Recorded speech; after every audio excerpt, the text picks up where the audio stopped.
leaders on the dais, and my professional colleagues and senior students and organizers of this ICL 2009. Very good evening to all of you. I take this opportunity to welcome Dr. Ellen Tice on this occasion. We really feel honored that she could spare her valuable time to be with us. We are very happy. Words fail to express our sentiments.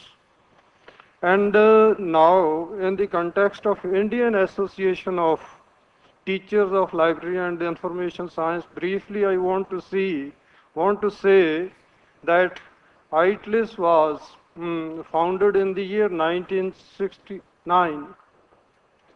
And as far as the mandate of the ITLIS is concerned, we are organizing national conferences on annual basis. And this year we are organizing at University of Burdwan near Calcutta.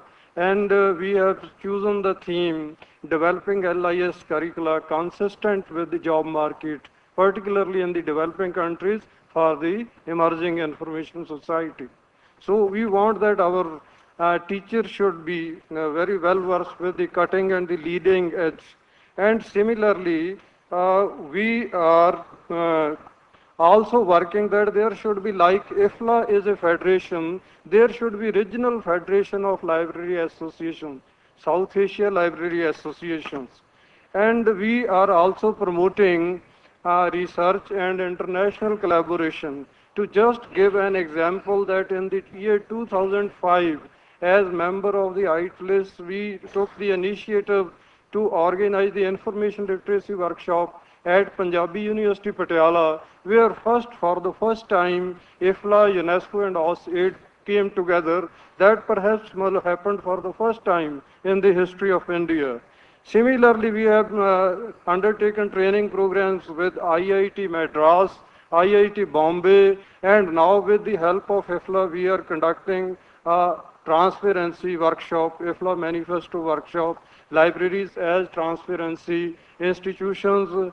IFLA has very kindly deputed two people, Dr. Kai Ek Hom, who is the FAFI chair for the present, 2009-2011, as a facilitator, and Dr. Paul Sturges, who has also been the FAFI chair for approximately 4 years.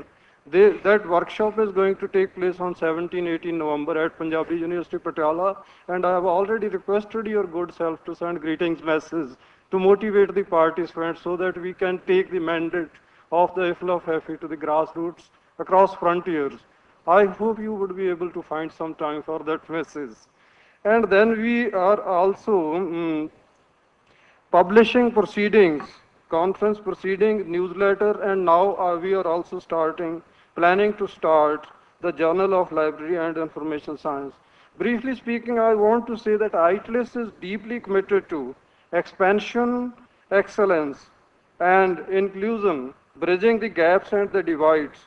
And for that, we have instituted various awards. First award is ITLIS Motiwala Best Teacher Award.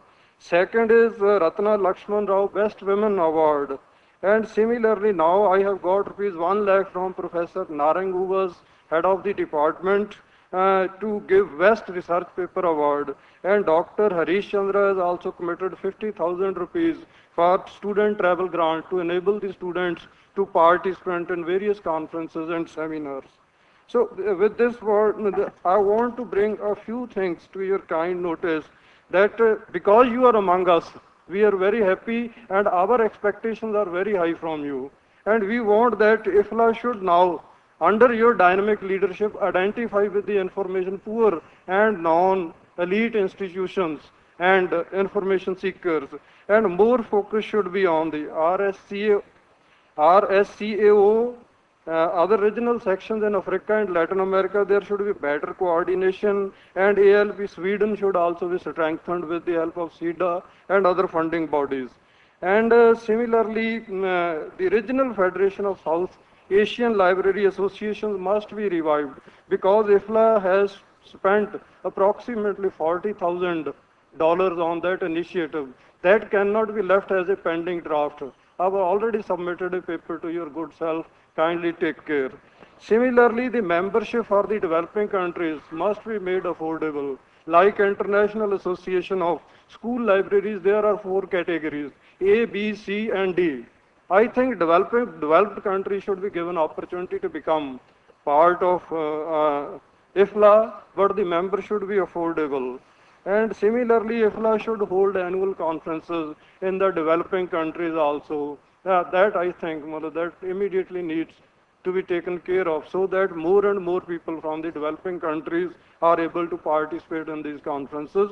With these words, because time is a precious resource and clock will never go back once again, I welcome you. I am deeply grateful to you on my own behalf and on behalf of ITLIS for sparing your valuable time, and we hope that you will take care of the needs, expectations, and aspirations of the developing countries. Thank you very much.